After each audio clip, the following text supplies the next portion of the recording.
আলু বাঙালিদের একটা প্রিয় সবজি। প্রতিদিন পাতে পড়লেও কিন্তু তার প্রতি আমাদের অভক্তি কখনোই আসে না। অন্য সবজি রোজ রোজ রান্না করো, দেখবে খেতে ভালো লাগে না, কিন্তু আলু তো পাতে চাই। একদিন না পাতে পড়লেই মনে কী যেন খাইনি।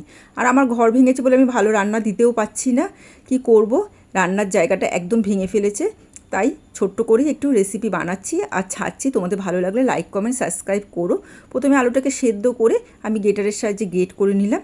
তারপরে তাতে দিয়ে দিলাম কর্নফ্লাওয়ার, আর দিয়ে দেবো চিলি ফ্লেক্স, অরিগ্যানো, আর পরিমাণ মতো নুন, আর তাতে দেবো গোলমরিচের গুঁড়ো একটু। তাই দিয়ে আমি ভালো করে ওটাকে মেখে নেব। এমনভাবে মাখতে হবে যাতে লামস না থাকে। আর তার মধ্যে মাখা হয়ে গেলে তারপরে ওপর দিয়ে সুজিটাকে দিয়ে দেবো। সুজিটা দিয়ে সুজিটাও ভালো করে আমি মেখে নেব। সামান্য পরিমাণে তেল দেবো যাতে চ্যাটচ্যাটে ভাব না থাকে, হাতে না লাগে। তেল দিয়ে ভালো করে গোল গোল করে এদিকে বোতল একটা নিয়ে বোতলের মুখ দিয়ে আমি এটাকে মাশরুমের আকার দিচ্ছি। এটা কিন্তু ভীষণ ভালো লাগে ভাজার পরে। এটার সাথে একটা সস বানানো হয়। আজকে যেহেতু আমাদের শুক্রবার, সসটা আমরা বানাতে পারবো না, খেতে পারবো না, তার জন্য বানানো হলো না। সেই সসটার রেসিপিটা তোমরা চাইলে আমি পরে তোমাদের ভিডিওতে দিয়ে দেবো।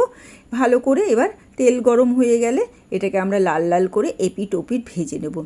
খেতে কিন্তু ভীষণ ভালো হয়। সসটা দিয়ে তো তুমি বুঝতেই পারবে না। এইসব রেস্টুরেন্টে খেতে গেলে যেটা আমাদের ঘরে 10 টাকা খরচা হবে, রেস্টুরেন্টে খেতে গেলে আমাদের না হলে 100-150 টাকা প্লেট নিয়ে নেবে, চারটে চারটে করে দিয়ে। তারপরে আমার বানানো হয়ে গেল, তাই তোমাদের একটু দেখিয়ে দিচ্ছি। দেখো জিনিসটা কত সুন্দর হয়েছে, একদম সফট নরম। আর আজকে আমরা কিছু দিয়েই খাচ্ছি না, টমেটো সস, চিলি সস সব দিয়ে খাওয়া যায়, কিন্তু আমি আজকে শুধুই খেলাম।